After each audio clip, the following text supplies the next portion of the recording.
Has Vince Russo secretly been consulting USA Network for over 2 years about WWE Monday Night Raw? Plus, we have an update when it comes to Vince McMahon and the Netflix documentary surrounding him. We have news on NXT call-ups, a WWE draft, and Road Dogg being back with WWE. All this and more in today's WWE News.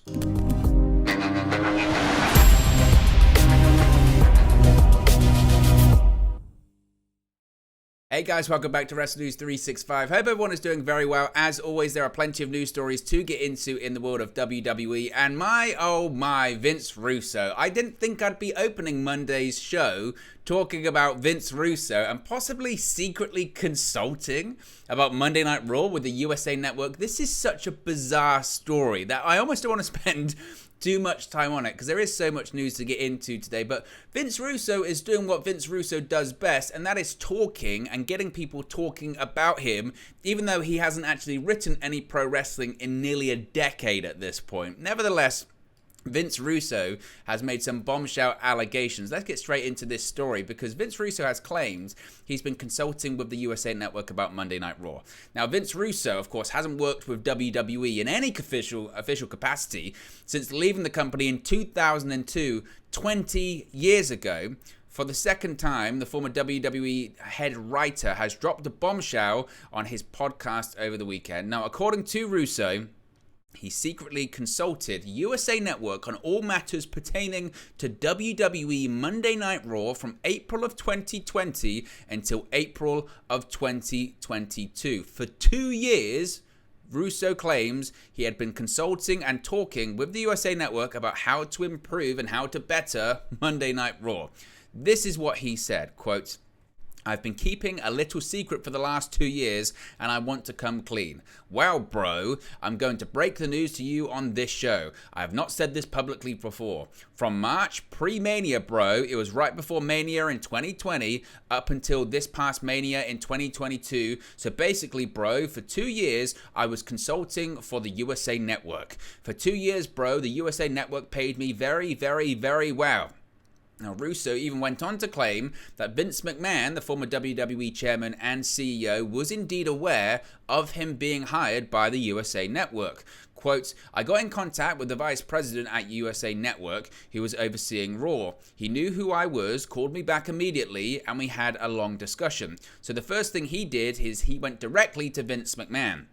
Russo elaborated further on his reason for coming clean nearly 2 years after taking the job. Quote, "When it comes to numbers, when it comes to networks, I don't care if it's 1999 or 2020, I know where they stand. I know what they are looking for. I know what's acceptable and what's unacceptable because I had communication with them for 2 straight years. So don't tell me what the F I'm talking about, bro, when I'm working directly with the network that WWE Raw is on."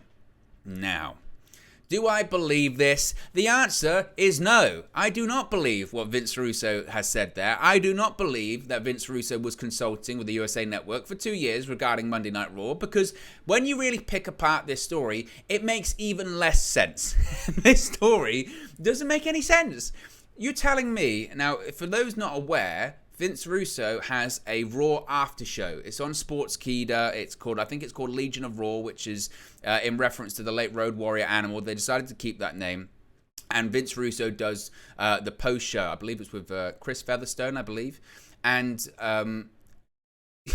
basically, the entire time that he's done it, he has poo-pooed and shit all over Monday Night Raw. So you're telling me you're actively consulting the network that is putting Monday Night Raw on the air, watching it, telling the network how to make it better. They're paying you for this service of telling them how to make it better. And then you're then going on the internet afterwards and saying how bad it is and how terrible this show is. Meanwhile, in the last 2 years as well, Vince Russo, on several occasions, has publicly begged or asked Vince McMahon or the WWE for a job. Vince, I'm here to help. I can help you. Let me rebuild Monday Night Raw. Let me get it back to what it was in the Attitude Era. Let me do this. Let me do that. Why would you do that if at the same time you're being paid by the USA Network to fix the program that you're, one, saying is terrible, and two, you're begging Vince McMahon to fix? It doesn't make any sense. This, to me, I mean, he's got the reaction that clearly he wanted, because we're talking about it. We're talking about it here. And maybe that's just what Vince Russo wants. We're talking about it right now, and he's happy. Look, bro, people are talking about me, bro. People are talking about me and Monday Night Raw, bro. But I would be stunned, absolutely stunned, if the USA Network actually was actively consulting Vince Russo about how to improve Monday Night Raw. Granted, there may have been an instance. Whereby it was a phone call here and there, or he was on a retainer. I don't know. I really don't know. But you really think if the USA Network said to Vince McMahon, if they said to him, hey, we're talking about Vince Russo about how to improve Monday Night Raw, do you think you'd go like, I've got a team of writers here. I've got people to improve Raw. Granted, they weren't doing a good job, but you really think Vince McMahon would stand for that in 2020 at the time? And also as well, look how much was changing during the pandemic. So Vince Russo is saying that he got hired by USA Network to consult, whatever that means, of him going, bro, you need to change this. What was his consulting argument? Hire me, make me write the show. Well, that didn't work. So the consultant was great. But in reality, again, think how much changed with the pandemic. A lot of people involved in writing or pro wrestling lost their jobs during the pandemic because people were worried about money. And who's the first people to go? Consultants. You know, that's just how it works. So you're telling me they kept him all the way through the pandemic? They kept him on retainer all the way through the pandemic during that chaos? Are you kidding me? At the same time, as I mentioned, which he's actively doing a post show where he's saying how bad the program is. It's nonsensical. It really is. And unless Vince Russo can provide receipts from USA Network or from name the people he was talking with, a vice president, who? Name a name. Do something. But it's ludicrous. It's absolutely ludicrous. And again, until he actually provides tangible proof, not i.e. trust me, bro, or anything like that, actually show something. Show some receipts, because he hasn't got them. That's all it is. It's just grandstanding, or it's him trying to, I guess, get people talking about him. And it's worked. Well done, Vince. Now, let's speak about another Vince McMahon. We have an update when it comes to the Netflix documentary regarding the former WWE chairman and CEO. Of course, the status of this documentary was up in the air after all of these allegations, after him retiring from the company. But we do have an update on the planned Netflix documentary series, not just one documentary, an entire series, a docu-series regarding the life and times of former WWE chairman and CEO Vince McMahon. Now, this past week's Wrestling Observer newsletter is reporting that while the Netflix docu-series on McMahon was originally said to be cancelled, the project is still green-lit. Filmmaker Chris Smith is attached as the director and executive producer, with WWE apparently cooperating on the production. It was reported last month that the docu-series had been removed from Netflix's programming spreadsheet. Of course, WWE announced the project in 2020. It was said to spotlight a different side of McMahon that has previously been unseen by the fans. I don't know what side that is, and I don't care to see it.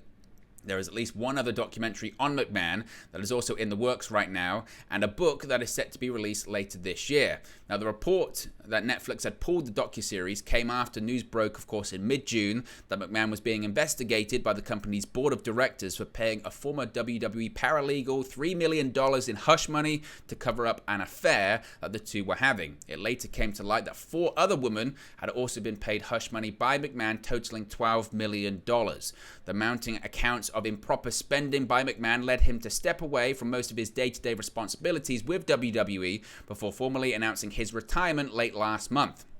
His daughter Stephanie McMahon and company president Nick Khan assumed leadership of WWE as co-CEOs, while Stephanie's husband, Paul Triple H Levesque, assumed McMahon's creative responsibilities and was named executive vice president of talent relations. Now, when it comes to the docuseries continuing, I'm glad. I don't care for it to be and this is the problem, when WWE is involved, which they are, the truth tends to get warped on certain things. So the idea that they might address any of this, I highly doubt. I mean, I don't know if I can see that.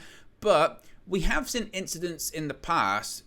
There's an Anthony Weiner Netflix documentary that was supposed to be following him around during a campaign and sort of the aftermath of his first scandal. But the cameras were following him basically when this next scandal hit, and it became a really compelling documentary. Now, I don't know if we're looking at a similar situation with Vince McMahon here, whereby, wow, we've done most of the filming, and then this story broke, and now there's a real story. It's not just a life and times of Vince McMahon. There's a real, true, big story to get into here. Now, will WWE let Netflix really probe and delve deep into that topic? I don't know. They're not out of the woods yet, WWE, when it comes to federal investigators, when it comes to several law firms investigating WWE and how they accounted or didn't account for some of these payments, etc. So whether or not Netflix will delve deep into that one, or WWE rather would let them delve deep, remains to be seen. But that documentary rather is still coming. Now, when it comes to the morale of WWE talent since the resignation of Vince McMahon, it appears that many people backstage feel reinvigorated. Dave Meltzer of the Wrestling Observer newsletter recently commented on the current morale in the company during an episode of Wrestling Observer Radio, saying it's the highest amongst many members of the WWE roster following the departure of McMahon. Now, of course, since the installation of Triple H as both head of creative and executive vice president of talent relations, Meltzer believes that many are starting to recognize the struggle it was with McMahon in recent years. Quote, "It really hit me that Vince really was a hindrance." Meltzer also addressed how WWE employees currently feel regarding the change in atmosphere since Levesque took control. Quote, "People sort of speculated and everything, but when you see the difference in the mood over there, I think it's a better product." Now, there have also been recent reports that WWE's production team has also experienced a boost in morale. Many talents backstage are feeling positive about the new regime, and it's not surprising. Meltzer does note that it isn't everyone in the company who feels this way, as some people who had good relationships with McMahon ahead of his departure are less enthusiastic about the change in management. However, it does seem that most are excited about the new direction. Quote, "A lot of the weird Vince-isms are gone that didn't need to be there. A lot of the weird stupidity is out the window as well." So it shouldn't be much surprising that I think the morale is better, because people suddenly feel they're going to get a chance that they wouldn't have got previously. And I think also as well, it really it does feel like a new era, doesn't it? You can't argue that. It does feel like a new era, a new time in WWE, and I think that's a good thing. It is for a lot of talent's getting chances that they didn't have previously. In addition to that, you're also looking at again, those weird Vince-isms aren't there anymore, and that's good. That's good that they're not there. That you can't call people wrestlers, or you can't say hospital, or you can't call things back. Just those things that are just weird that don't need to be there. Or again, things with like belts, they get called that in everyday life by people that aren't wrestling fans. So why not embrace it? I don't know, but nevertheless, it won't stay, and this is important to stress too, it's not going to stay happy-go-lucky forever in WWE. There will be people that don't like how Triple H runs things, or there'll be people that will be frustrated with their spot on the roster under Triple H. And I'm sure there are those people, and when I say those people, they're actually probably those top elite level people that had that really good relationship with Vince McMahon, like a Brock Lesnar, that probably think, oh, is the gravy train ending somewhat, or am I going to be asked to do things that Vince would never ask me to do? I don't know. Only time will tell when it comes to that, so we'll have to wait and see. Now, speaking of Triple H, of course, he was formerly in charge of NXT, and we have some news about some NXT call-ups happening in the near future. Of course, last week on NXT, Santos Escobar surprised fellow Legado del Fantasma members Joaquin Wilde and Cruz del Toro and Elektra Lopez in the parking lot, showing up behind the wheel of an SUV and telling the group he wasn't leaving NXT without them. The other three Legado del Fantasma members joined Escobar in the car, hinting at an upcoming main roster appearance. The group's future had seemed murky after Escobar lost his match with Tony D'Angelo at the special NXT Heatwave episode, forcing him to leave the promotion. Legado del Fantasma had been forced to join the D'Angelo family after losing the match to them at NXT In Your House back in June, while the Heatwave match stipulated that Legados would be free of the family if Escobar won. It's now been confirmed that they're free anyway, because who cares about creative, I guess, as the Wrestling Observer is reporting that the group is indeed heading to the main roster. However, the stable may not be the only people getting called up. The Observer also confirmed a PW Insider report suggesting Solo Sikoa was bound for the main roster as well, which of course makes a lot of sense given his familial ties to one of WWE's hottest acts, that being of course the Bloodline. He is the brother of the Usos and a cousin to Roman Reigns. However, The Observer mentioned that former NXT Women's Tag Team Champion Indy Hartwell is also a potential call-up, and it's notable that Hartwell seemed to reunite, at least temporarily, with her husband, the recently re-signed and returned Dexter Lumis, on this past Tuesday's episode of NXT.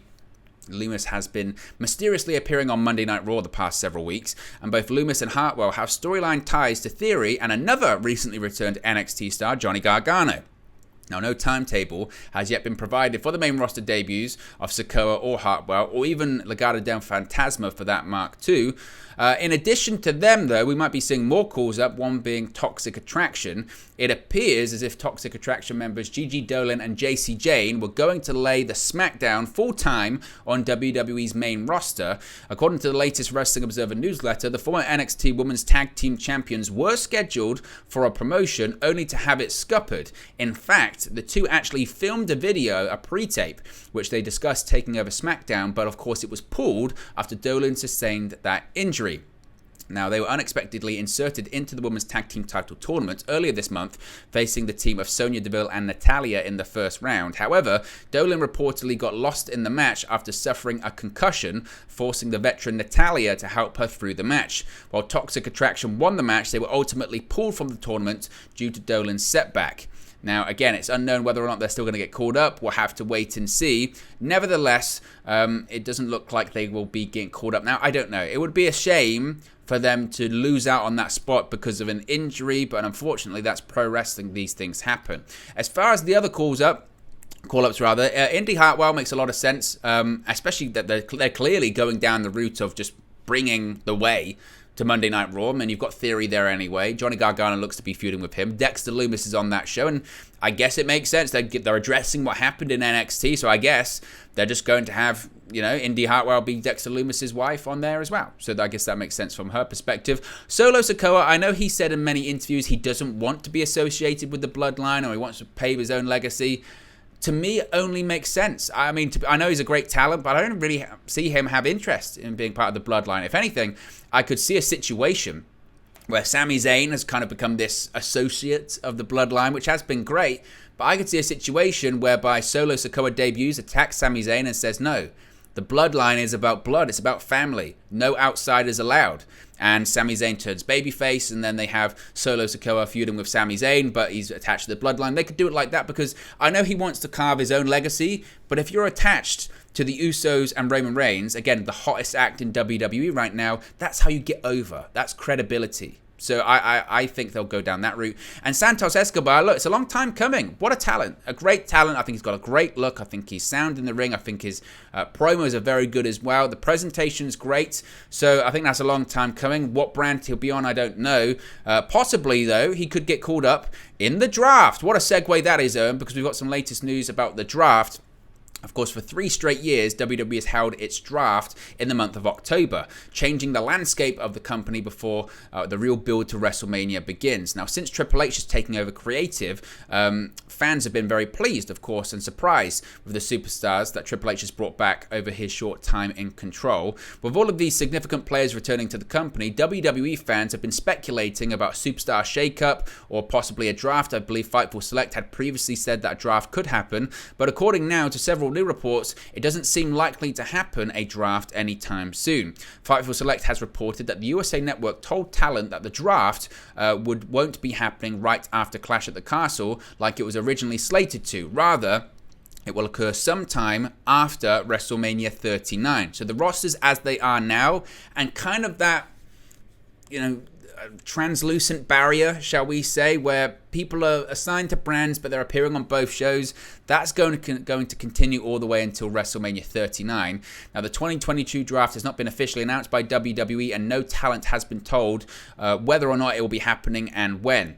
Now, in a short update to the report, the Wrestling Observer is stating that no date is etched in stone for the event to take place, but October has been mentioned, so we could be going back to that October date. The report also states that it's currently undecided when it will take place, with Triple H knowing this is a decision he has to make in terms of when or if.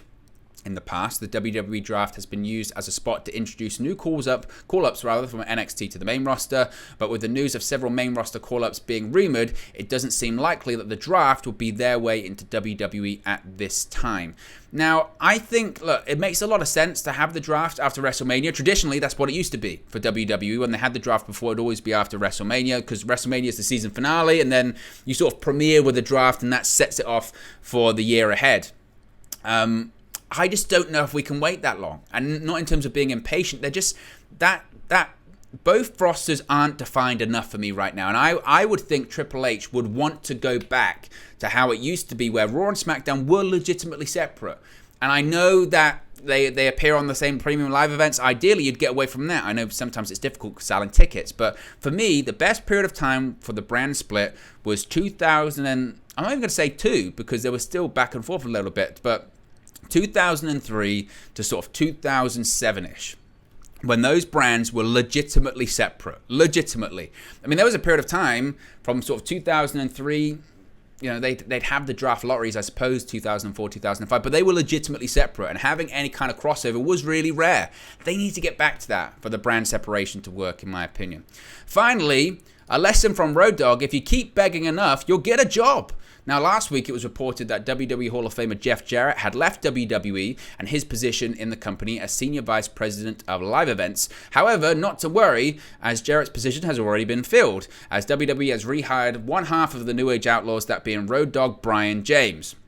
Upon talking people with the company, the Wrestling Observer newsletter reported on what is going on with the recent replacements. According to the newsletter, it is believed that bringing back Jarrett into WWE was Bruce Pritchard's idea. Pritchard pitched the idea to former WWE CEO and Chairman Vince McMahon, and McMahon agreed to bring Jarrett back. When Jarrett was let go, it opened a spot for Triple H to bring in someone from his team. James had been released by WWE in January. He was working behind the scenes with the NXT brand under Triple H's leadership. Now, the Observer also reported that even though Pritchard's job is to serve the boss, there have been questions about his job, as he is not someone from Triple H's team. It is believed that, like McMahon, Pritchard is more of a sports entertainment guy, opposing Triple H being a wrestling kind of person. It's widely believed, however, that Pritchard will support whatever vision Triple H has. Nobody backstage expects the change to happen in a hurry, but expects it to happen over time, that Triple H continues to bring in more and more of his guys.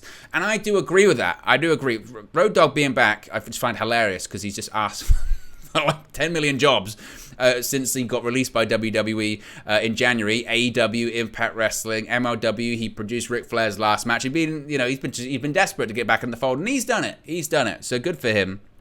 I, like the report says, I expect a lot of Triple H's guys to come back. The issue is, when they got released, they've got other jobs now. There's a lot of people in AEW that are Triple H guys, and it's going to take time to rebuild that team, to get the old team back together, whether they want to get back together or not. I know William Regal loved his job in NXT, but I think he likes what he's doing in AEW right now as well.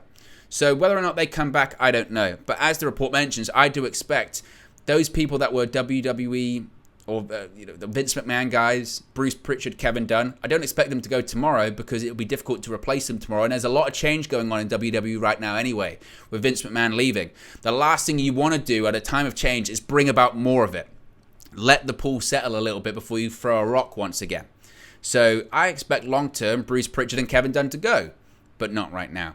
But anyway, guys, let me know your thoughts on today's WWE news stories in the comment section below. Be sure to smash a like on the like button. Be sure to subscribe, bottom right-hand corner, and I'll speak to you again very, very soon.